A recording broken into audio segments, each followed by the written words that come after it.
La maison Mantin est située à Moulins, dans l'Allier. Elle tient son nom de l'homme qui la fit construire, Marie-Louis Mantin.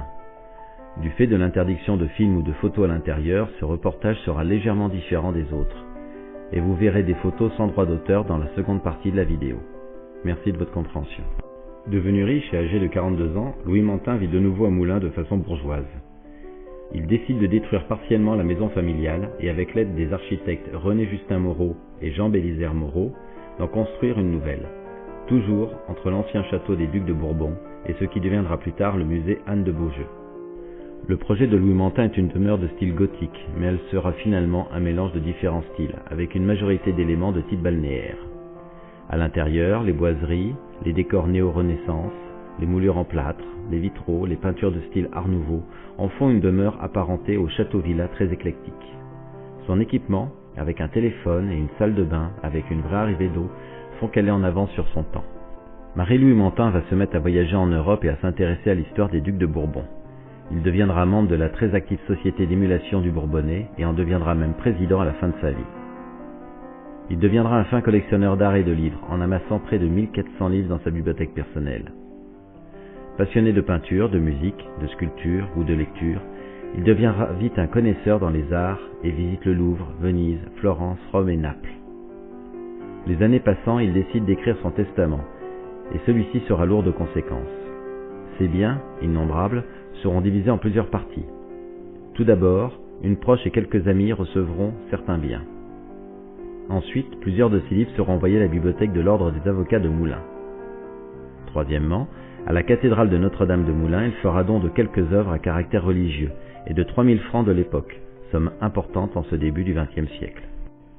Enfin, le principal don se fera à la ville de Moulins, un premier legs énorme pour l'époque de 30 000 francs, afin de venir en aide aux artisans âgés ou infirmes et pour entretenir son tombeau familial. Le deuxième se compose de sa fameuse maison et des jardins correspondants, de la plus grande partie de ses collections et d'une somme considérable de 50 000 francs pour l'entretien et la garde de sa maison. Mais ce legs à la ville de Moulins est assorti de plusieurs conditions. D'abord, sa maison et ses collections devront être annexées au pavillon royal du château des Bourbons, une galerie devant réunir les deux édifices. Et ce bâtiment devra devenir un musée, le musée Anne de Beaujeu. À l'époque, il est alors la gendarmerie nationale. Et ensuite, sa maison devra rester fermée durant 100 ans, avec ses œuvres et son mobilier, afin de devenir un second musée, permettant dans le futur de montrer, comme il dit, un spécimen d'habitation d'un bourgeois du XIXe siècle. Mais il rajoute une clause à ce legs à la ville. Si dans les 5 années qui suivront la date du testament, le musée, projeté par la ville dans le pavillon Anne de Beaujeu, n'est pas édifié et inauguré, le présent legs sera caduc. Louis Mantin décédera en 1905. En 1907, la gendarmerie est installée dans un autre bâtiment et quelques mois avant les 5 ans, en 1910, le musée Anne de Beaujeu est inauguré. La maison est visitable malgré le testament de 1910 à 1940, mais sera ensuite fermée et oubliée. Cette maison endormie ne se réveillera que 70 ans plus tard, en 2010. Après 3 ans de travaux et de rénovation entrepris par le Conseil général de l'Allier, elle réouvre enfin ses portes en tant que musée comme souhaité par son dernier propriétaire. La maison Mantin est un véritable coffre à bijoux, une splendide demeure contenant que des objets précieux. Depuis le rez-de-chaussée décoré sur le thème de la chasse, jusqu'au 2e étage des curiosités où se mêlent des pièces de musée de l'époque préhistorique, romaine ou égyptienne, c'est un défilé de l'histoire du monde et de l'art. Mobilier, soieries, peinture, faïence, boiserie, sculpture, tout n'est que merveille du début à la fin de la visite. Sa visite, uniquement avec guide, est un voyage, un envol non seulement dans le monde des arts tant adoré par Louis Mantin, mais aussi un voyage dans le temps, comme le voulait ce dernier. Un voyage 110 ans plus tôt, dans une maison bourgeoise, et comportant déjà un confort moderne, un éclairage électrique, une ligne téléphonique, des commodités, un système d'eau courante et même un sèche-serviette et un chauffage au sol. À noter aussi d'ailleurs que l'éclairage de 1900 a été conservé. Il est inconcevable de visiter Moulins ou sa région sans visiter la maison Mantin. Elle est un chef-d'œuvre en renfermant d'autres. Située à quelques mètres de la cathédrale Notre-Dame, vous la trouverez sans peine.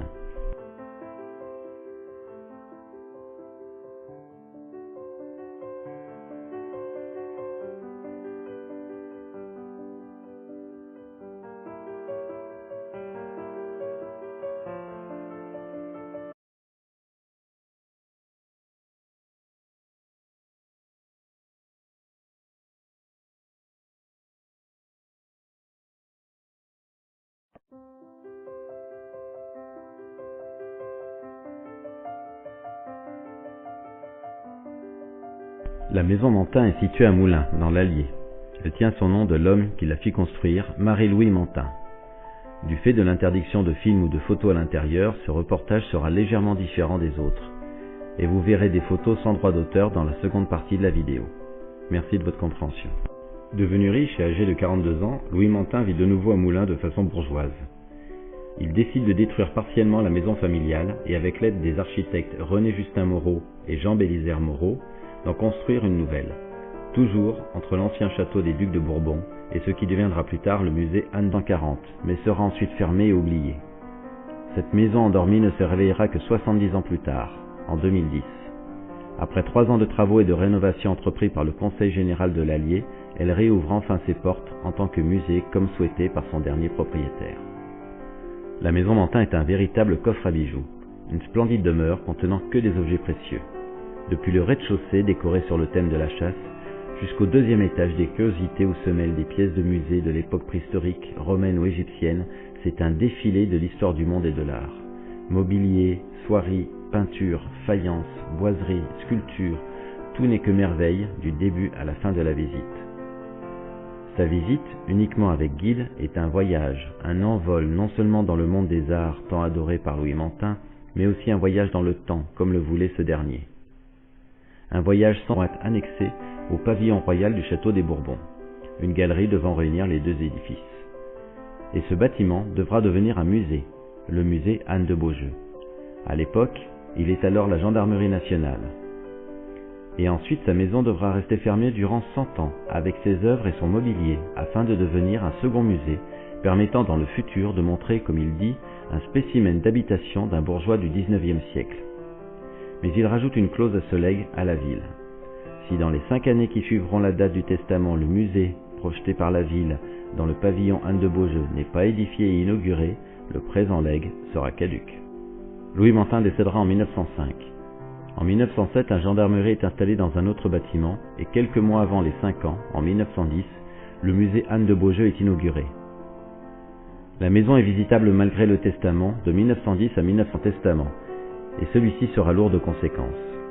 Ces biens, innombrables, seront divisés en plusieurs parties. Tout d'abord, une proche et quelques amis recevront certains biens. Ensuite, plusieurs de ces livres seront envoyés à la bibliothèque de l'Ordre des avocats de Moulins. Troisièmement, à la cathédrale de Notre-Dame de Moulins, il fera don de quelques œuvres à caractère religieux et de 3000 francs de l'époque, somme importante en ce début du XXe siècle. Enfin, le principal don se fera à la ville de Moulins, un premier legs énorme, pour l'époque, de 30 000 francs, afin de venir en aide aux artisans âgés ou infirmes et pour entretenir son tombeau familial. Le deuxième se compose de sa fameuse maison et des jardins correspondants, de la plus grande partie de ses collections et d'une somme considérable de 50 000 francs pour l'entretien et la garde de sa maison. Mais ce legs, à la ville de Moulins, est assorti de plusieurs conditions. D'abord, sa maison et ses collections de Beaujeu. Le projet de Louis Mantin est une demeure de style gothique, mais elle sera finalement un mélange de différents styles, avec une majorité d'éléments de type balnéaire. À l'intérieur, les boiseries, les décors néo-renaissance, les moulures en plâtre, les vitraux, les peintures de style art nouveau en font une demeure apparentée au château-villa très éclectique. Son équipement, avec un téléphone et une salle de bain avec une vraie arrivée d'eau, font qu'elle est en avance sur son temps. Marie-Louis Mantin va se mettre à voyager en Europe et à s'intéresser à l'histoire des Ducs de Bourbon. Il deviendra membre de la très active Société d'émulation du Bourbonnais et en deviendra même président à la fin de sa vie. Il deviendra un fin collectionneur d'art et de livres, en amassant près de 1400 livres dans sa bibliothèque personnelle. Passionné de peinture, de musique, de sculpture ou de lecture, il deviendra vite un connaisseur dans les arts et visite le Louvre, Venise, Florence, Rome et Naples. Les années passant, il décide d'écrire son